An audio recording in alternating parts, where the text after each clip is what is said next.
মারতেছে, কালকে কি আপনার বাচ্চা মারবে না?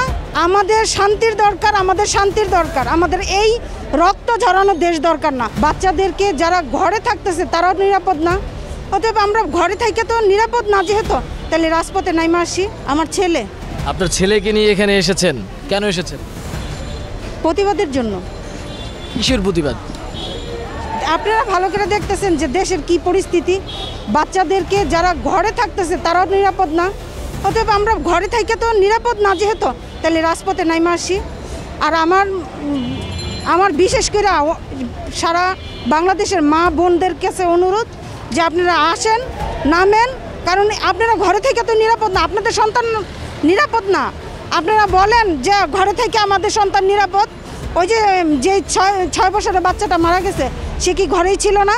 তার বাবা মা কি ঘরে ছিল না? তারপরেও তারা তো নিরাপদ না। তাইলে সেই জন্য যেহেতু ঘরে থেকে নিরাপদ না, তাই রাজপথে নাইমা আসছি। এখন আমাদের শান্তির দরকার, আমাদের শান্তির দরকার। আমাদের এই রক্ত ঝরানো দেশ দরকার না। রক্ত 30 লক্ষ শহীদরা রক্ত ঝরায় গেছে, স্বাধীন করে গেছে। আর স্বাধীন দেশে আবার পরাধীন, আবার আমরা পরাধীন।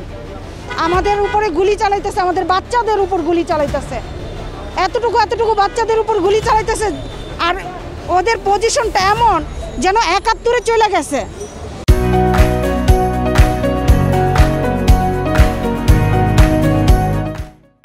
শুয়ে তারপরে গুলি চালাইতেছে। একটা লাশ উঠায় নিতে যাইতে পারতেছে না, লাশ উঠাইয়া নিয়ে যাইতেছে, সেই ছেলেটারও গুলি মারতেছে। এগুলো তো আপনারা দেখছেন।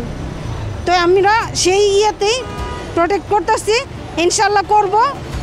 যতদিন শুরু হয়েছে তখন থেকে নামতেছি, এখনও নামবো।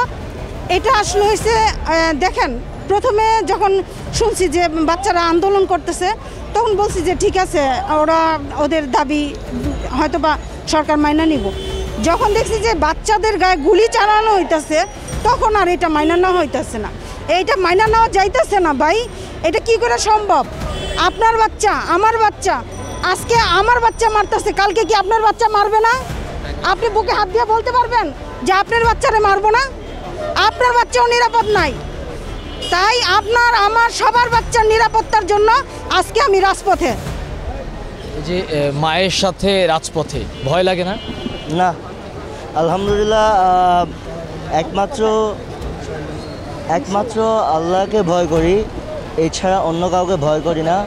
ইনশাল্লাহ যা হবে দেখা। যদি না থাকে তাহলে চলে হ্যাঁ, যাবো। অবশ্যই। আর যদি হায়াত থাকে ইনশাল্লাহ কেউ মারতে পারবে না, কোনো বাপের বেটাও মারতে পারবে না। আপনারা কি কাদের সমর্থনের জন্য এখানে দাঁড়িয়েছেন? অবশ্যই স্টুডেন্টদের সমর্থন করছি এবং করে যাব যতদিন বেঁচে আছি।